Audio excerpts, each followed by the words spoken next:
The blinding light of the sun, the dust rising through heavy wind with a tumbleweed, a mountain peaks above the thick ocean fog, silence falls upon an abandoned, polluted city of creaking steel. In the distance is a landmark, close or far, shrouded in endless mystery that you must discover. How does Fallout's level design make you move?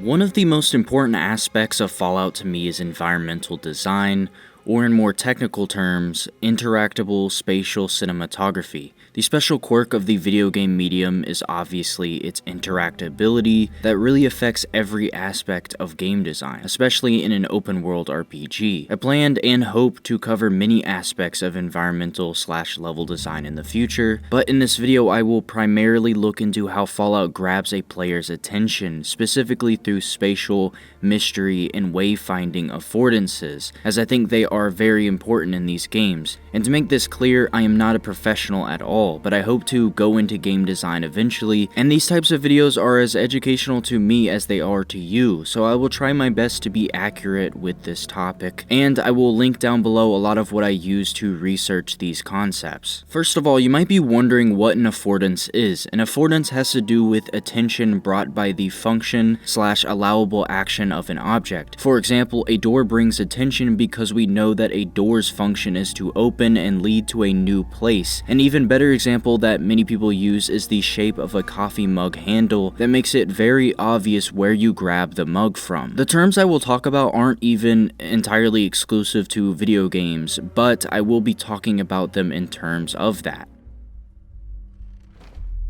Every modern Fallout game introduces the wasteland the same way. You step out from a confined space into a vast one. The introduction is filled with hints and affordances to get the player to move in the right direction to start their journey. In Fallout New Vegas, you have the very obvious landmarks like the neon sign of the saloon and the water tower at the graveyard on top of a hill. Fallout 3 has an entire city out in the distance with the silhouettes of the Washington Monument and the Capitol building. Those are mystery affordances, a distant thing, usually something pretty big, that entices you to explore it. The first view is absolutely filled with wayfinding affordances. This affordance deals with the attention on what path the player will take. Both Fallout 3 and New Vegas start with a path that leads into a road. Both have a ton of signs that lead to the first group of people or settlement, and going beyond just those two types of affordances, in New Vegas, the tumbleweed, the robot Victor, and even the wind turbine all move in the direction the game wants the player to move towards, which is to the saloon. In Fallout 3, you have a town that probably seems more interesting to explore than any other place immediately visible, and once you're down there, there's an iBot moving in the direction of Megaton, as well as a sign that explicitly says Megaton with an arrow. Now, this stuff is not crazy. I don't think anyone's having an epiphany about any of this stuff, but what I find interesting is that this part of a Fallout game is what holds the player's hand the most. Well, that is beyond some of the trailing missions in Fallout 3's main story. I want to focus on Fallout New Vegas. Once you've gotten out of the beginning area, what actually leads you anywhere? Well, if you got to the graveyard, you will have noticed a grand tower above the city in the distance, a city you also see in the opening cutscene. This location is already mysterious and the player will naturally want to go towards it. The only issue is that the player can't go there. There is really no direct path at this immediate point to New Vegas, and once the player tries any shortcut towards the city like the highway, they will be met with the hardest enemies in the game. Once the player fully realizes they can't just walk over to the city, the mission becomes complex. The main mission tells you to go the complete opposite way to Prim. What I like about Fallout New Vegas is how the entire map itself is an affordance that leads you through it like a roller coaster. The next barrier is the mountain range itself that you have to walk around, and any shortcuts are hidden and or guarded. This calculated path the player's likely to take is subtly influenced by Highway 15, Highway 188, and these barriers, all falling under wayfinding affordances. Along this grand journey are side locations and quests, usually starting with what is called a node, a point at which the player must choose between two or more paths to take. Along these main roads are other intersecting roads and paths that the player will fall into without even talking to any NPCs, like the path to the Mojave Outpost, which also has a mysterious landmark as well, the road up Black Mountain, the road to RepCon HQ, the road to Camp Searchlight, and I can go on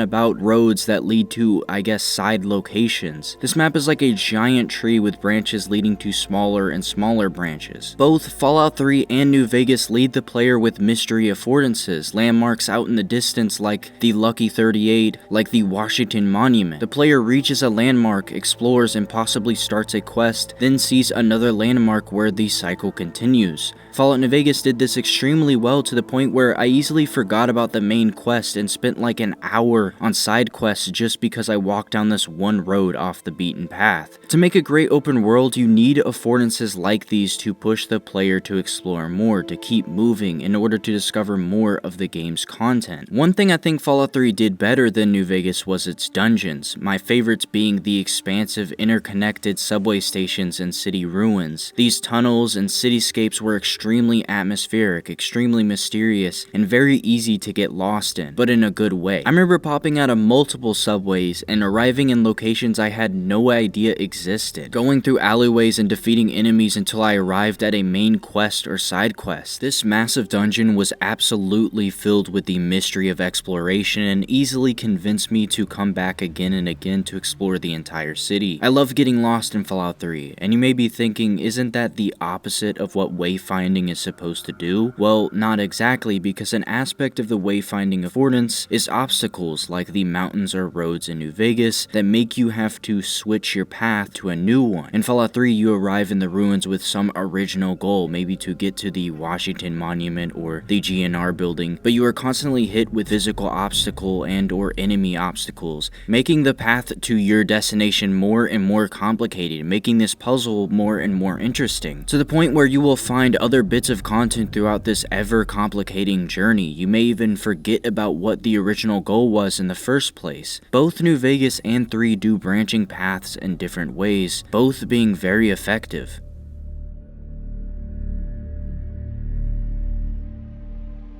Prospect and Refuge. Prospect is the ability to monitor your surroundings. Refuge is being within a safe place, usually somewhere enclosed. Primary prospect and refuge means you currently have those things. Secondary prospect and refuge means you are looking for those things. In a world as dangerous and as mysterious as Fallout, this is actively happening in the game. In the Pit, a Fallout 3 DLC expansion, crossing the bridge into Pittsburgh seems peaceful at first until you get attacked by dogs, realize there are mines everywhere, and a sniper is actively shooting at you. This forces the player to sneak around and seek refuge, but also avoid the mines, while the sniper has both prospect and refuge to use against the player. The player will most likely be forced to get out of refuge or cover at some point in order to climb up the bridge and take out the sniper. This first section of the DLC makes the player realize how vulnerable they will be in this story. Despite any attempts, you will always be stripped of your stuff and made a slave to work in the steel factory. Later in the DLC, you are thrown into the steel yard to retrieve ingots for the slavers. This part of the game is supposed to be intense. You literally have nothing now, and now you start from the bottom, forced to go on this suicidal mission to possibly get supplies to free yourself. Scary, mutilated trogs roam the walkways and path,